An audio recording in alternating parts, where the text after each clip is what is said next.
Episode 29, 2016. Now, if there's one thing you can usually count on with a Ubisoft game, is in its opening few weeks, it's going to be a deliciously buggy mess.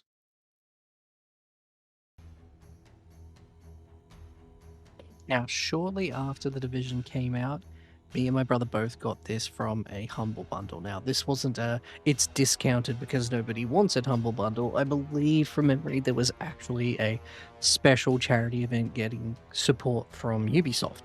So, yeah, I'm pretty sure that was the reason anyway. But we got it for very cheap. And me and my brother thought, well, yeah, it looks interesting. The trailer that we saw in E3 several years ago looked kind of fun. Let's give it a shot.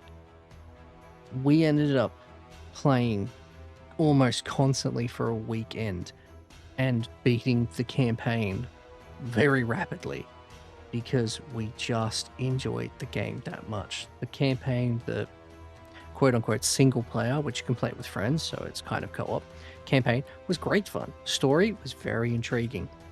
The gameplay mechanics were different.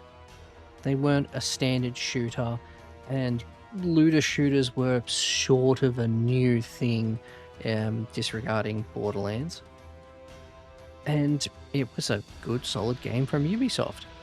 Now, of course, it was Ubisoft, so there were glitches everywhere. Very rarely game-breaking glitches, though.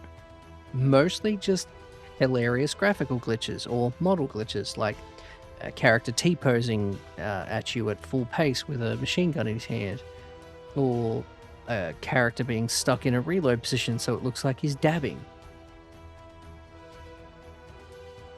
The basis of this game is that there was a viral outbreak that has caused basically the entire world to collapse. I don't think the developers realized just how almost prophetic this game was, considering what happened 4 years later. But in the basic premise, a bioengineer creates a virus, kills a lot of people, and society breaks down. Your character is a sleeper agent known as a division agent. These agents are embedded in society, highly trained, highly talented, but are in a position where they do not enact on their duties until such time as they're activated. And it's a protocol that's obviously reserved for only the worst of circumstances. Now, these division agents also come in waves. Your character is part of the second wave of activations. The first wave failing to contain and restore order, and of course this led to a group of traitor division agents, led by the antagonist of the game.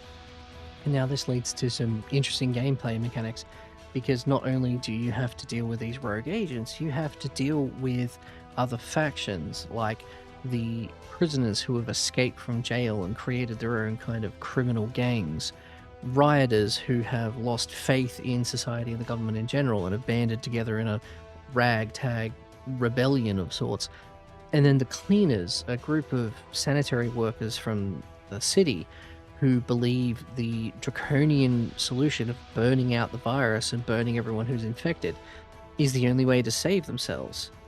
Add to this the military contractors who believe themselves to be the next order of things. Coupled with the fact that obviously the virus is still present, so there are contaminated areas, and the PvP area, which is known as the Dark Zone, is where I believe, from what I can see, the concept of extraction shooters really took off. Because to go into the PvP zone, you go in and you get loot, but you can't just have the loot and it's yours. It's infected loot, so it needs to be taken away on an extraction chopper and then cleaned so that you can use it later.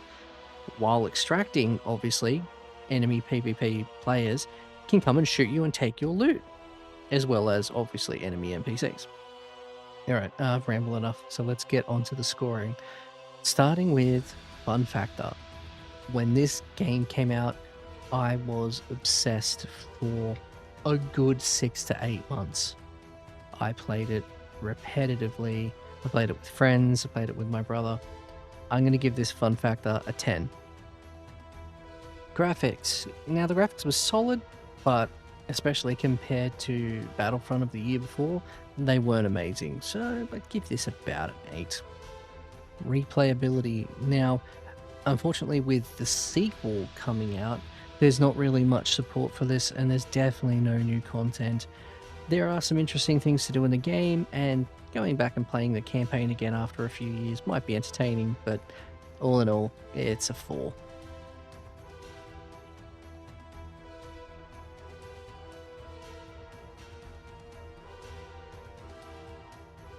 Alright, now time for the honorable mentions of 2016, starting with Doom 2016, Overwatch, and Dragon Ball Xenoverse 2.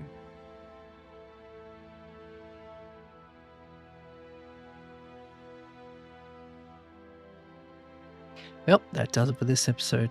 Join me next time for a game that had great potential, but it was unfortunately very ruined by corporate greed. Thank you so much for watching, and thank you for coming along with me on this journey. And I can't wait to see you in the next video. Until then, bye-bye!